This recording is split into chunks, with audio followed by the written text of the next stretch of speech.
CM విశాఖపట్నంలో slums లో ఉండే వారి పరిస్థితిని పరిశీలించారని చెప్పారని, ఇక్కడ నివసిస్తున్న వారి పరిస్థితి అత్యంత దారుణంగా ఉందని మంత్రి పొంగూరు నారాయణ తెలిపారు.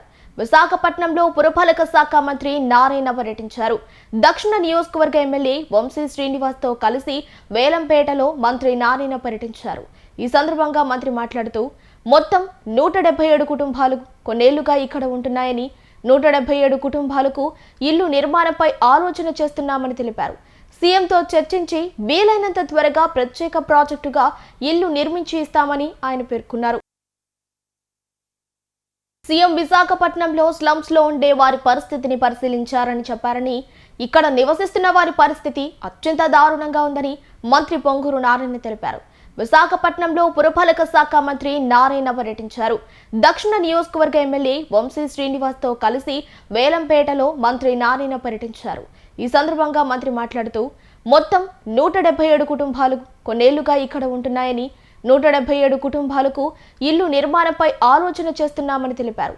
సీఎంతో చర్చించి వీలైనంత త్వరగా ప్రత్యేక ప్రాజెక్టుగా ఇల్లు నిర్మించి ఇస్తామని ఆయన పేర్కొన్నారు.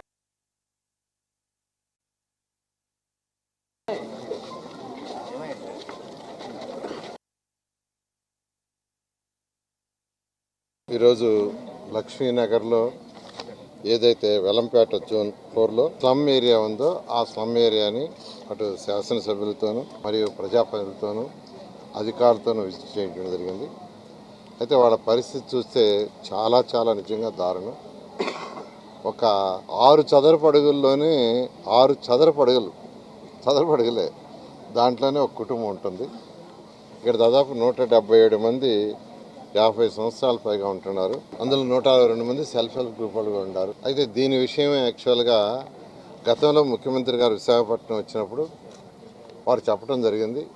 ఎక్కడైతే స్లమ్స్ ఉన్నాయో ఆ స్లమ్స్ అన్నింటినీ మార్చాలి, దాని మీద మీరు వర్కౌట్ చేయండి అని ఆయన ఆదేశించారు. ఎమ్మెల్యేలు గారు అనేక సార్లు నాకు అడగటం జరిగింది. ఈ స్లమ్ని ఎలా చేస్తారు, ఏం చేస్తారు, వాళ్ళ పరిస్థితి దారుణంగా ఉంది చూడమని చెప్తే యాక్చువల్గా ఈరోజు మార్నింగ్ నేను వచ్చాను. అది చూస్తే నిజంగా వాళ్ళ పరిస్థితి దారుణం. అయితే దీన్ని ఏ విధంగా చేయాలనేది అధికారులతో కూర్చొని డిస్కస్ చేసి మరొకసారి ముఖ్యమంత్రి గారితో కూడా, ఎందుకంటే వాళ్ళ పరిస్థితి చాలా దారుణం. వాళ్ళందరూ ఎక్కువగా ఇప్పుడు వాళ్ళు కూలినాలి చేసుకునేవాళ్ళు, నెలకి 6,000, 7,000, 8,000 సంపాదించుకునేవాళ్ళు యాక్చువల్గా. అటువంటి పరిస్థితుల్లో ఉండేవాళ్ళు 177 మంది. కాబట్టి వాళ్ళకి ఏం చేయాలనే దాని మీద ఒక ప్లాన్ చేసుకుని ఖచ్చితంగా ఈ స్లమ్ని వీలైనంత తొందరలో వాళ్ళకి ఇల్లు కట్టించేది చేస్తాం. దీన్ని ముఖ్యమంత్రి గారితో కూడా ఒకసారి మాట్లాడతాం. ఎందుకంటే ఇవి స్పెషల్ ప్రాజెక్ట్ కింద టేకప్ చేయాలి.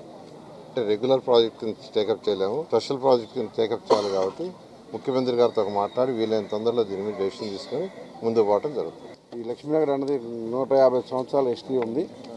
దానికి ఇవాళ మా మంత్రి గారి ద్వారా మోక్షం కలగబోతూ ఉంది. ఇందులో ఉన్న ప్రతి ఒక్కరు కూడా పేదవాళ్ళు 177 మంది ఇవాళ అక్కడ చిన్న షెడ్యూల్ రూపంలో వేసుకొని ఉంటున్నారు.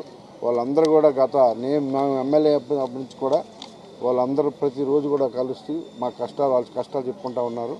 సో ఈరోజు మంత్రి గారు విజిట్ చేసి వాళ్ళ కష్టాలు తీర్చబోతున్నందుకు, నియోజకవర్గంలో మేజర్ సమస్య ఇది, ఈ సమస్యను తీర్చున్నందుకు అన్నగారికి ప్రత్యేకమైన ధన్యవాదాలు తెలియజేస్తూ ఉన్నాం. అలాగే మొత్తం కూడా ఈ విజిట్ చేసి కమిషనర్ గారికి, లోకల్ కార్పొరేటర్ గారికి, మా మేయర్ గారికి, ముఖ్యంగా మా డిప్యూటీ మేయర్ అందరికి కూడా ప్రత్యేకంగా ధన్యవాదాలు. ఈ లక్ష్మీనగర్ లేఅవుట్ మారితే ఈ నియోజకవర్గ స్వరూపం మారుతుంది. ఇలాగ ఇంకొక 5 ప్రాజెక్టులు ఉన్నాయి. అవి కూడా అన్నగారి ద్వారా అవన్నీ ఆ రోజు ఎలక్షన్ ముందు కమిట్మెంట్స్, అవి కూడా ఇలాగ హౌసింగ్ కట్టి ఈ నియోజకవర్గం ఒక మోడల్ నియోజకవర్గంగా అవుతుంది. రోడ్లన్నీ ఆల్రెడీ మొత్తం వేయడం జరిగింది. సో ఇలాంటి హౌసింగ్ మాత్రమే పెండింగ్ ఉన్నాయి మేజర్గా. అవన్నీ కూడా అలాగే అన్నగారి ద్వారా పూర్ణ మార్కెట్ ఒకటి, నెహ్రూ బజార్, అవి 2 కూడా విశాఖపట్నంలో ఉత్తరాంధ్రలోనే పెద్ద మార్కెట్, వాటికి కూడా ఒక రూపం తీసుకొస్తా ఉన్నాం. అతి త్వరలోనే వాటిని కూడా వర్క్ స్టార్ట్ చేసే విధంగా మా కమిషనర్ గారు కానీ, మేయర్ గారు కానీ, ముఖ్యంగా అందరూ మంత్రి గారు కూడా అందరూ ప్రత్యేకంగా శ్రద్ధ చూపిస్తున్నందుకు ప్రత్యేకమైన ధన్యవాదాలు. ఉదయాన్నే వచ్చి నియోజకవర్గంలో మా పేదల కష్టాలు విన్నందుకు మా మంత్రి గారికి ప్రత్యేకంగా ధన్యవాదాలు.